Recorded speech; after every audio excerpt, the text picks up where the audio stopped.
squirrel just fell out of a tree. Just slammed a belter, man. Boom. Right into the mud and just ran into a tree. So I thought I would start this review by letting you know why it has took me so long to review this device. Basically, it stems from the fact that YouTube is a hobby for me. I also work full time, so really what I do is I try and review stuff that interests me, because I feel that if I review products that I don't like, then it just wastes valuable time, I suppose. So it's not that I don't like the HTC One M9, it just really disappointed me this year. HTC has always been my go-to device. The M7 changed the game for me, and it followed on with the M8, and I was really hoping that the M9 would really just blow the competition out of the water.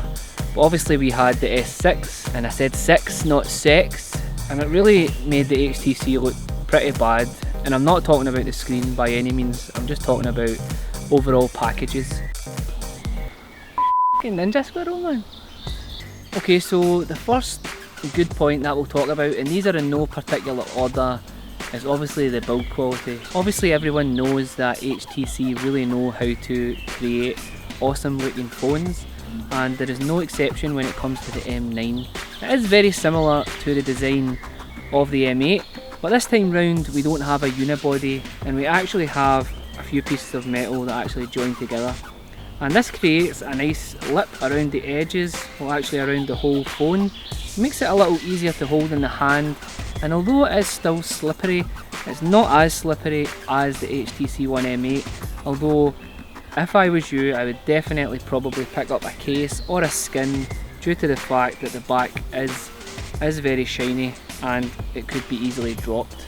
So my second good point of the HTC One M9 is of course that 1080p screen.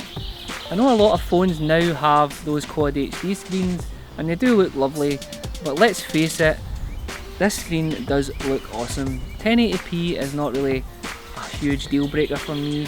The colours are very nice, the screen is very sharp, and overall it's a joy to game with and consume content on. When it comes to performance, the HTC One M9 is certainly no slouch.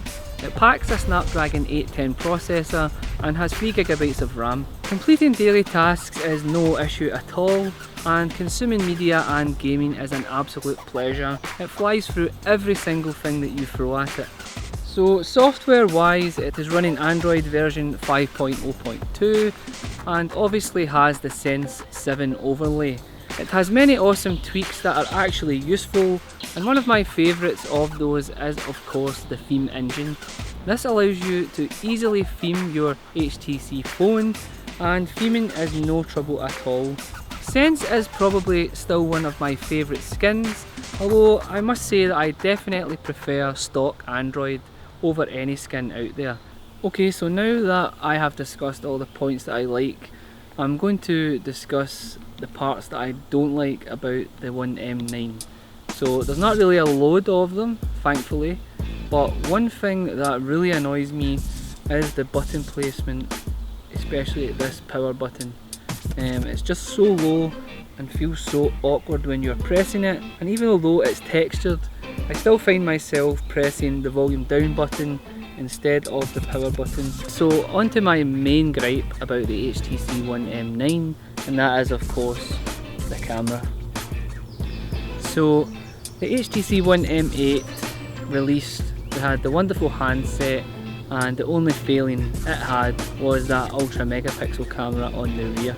So when HTC announced the One M9 and they announced that we were getting a 20 megapixel camera, I for one was very excited about the prospect of having an awesomely built handset with an absolute beast camera, and unfortunately the only thing that fails this device yet again is the camera. If you're in good lighting situations, you tend to find that there is a huge problem with the dynamic range, and the exposure either blows everything out of proportion or underexposes depending on what you are shooting. When you put the phone into HDR mode, everything just looks over processed. Things don't get much better either when it comes to the video capture.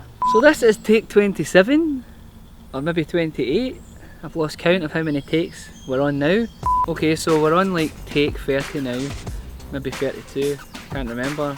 But anyway, we've tried to shoot this like a load of times, and all I wanted to say is that another aspect that lets this camera down is the video recording. It's capable of recording 4K, but if I'm honest, it looks more like 720p, and there's no image stabilization either, and it looks especially terrible when you put it next to something shot on, for example, the Galaxy S6. And again, I said 6, not sex. Unless you like sex, then I said sex. But anyway, so a lot of people still think to this day that it's a software related problem, but it definitely isn't a software related problem. It's the fact that they chose to go with a crappy sensor, and I really hope next year that HTC can knock the ball out of the park and bring us a phone that not only has an awesome build but has the awesome camera to match up.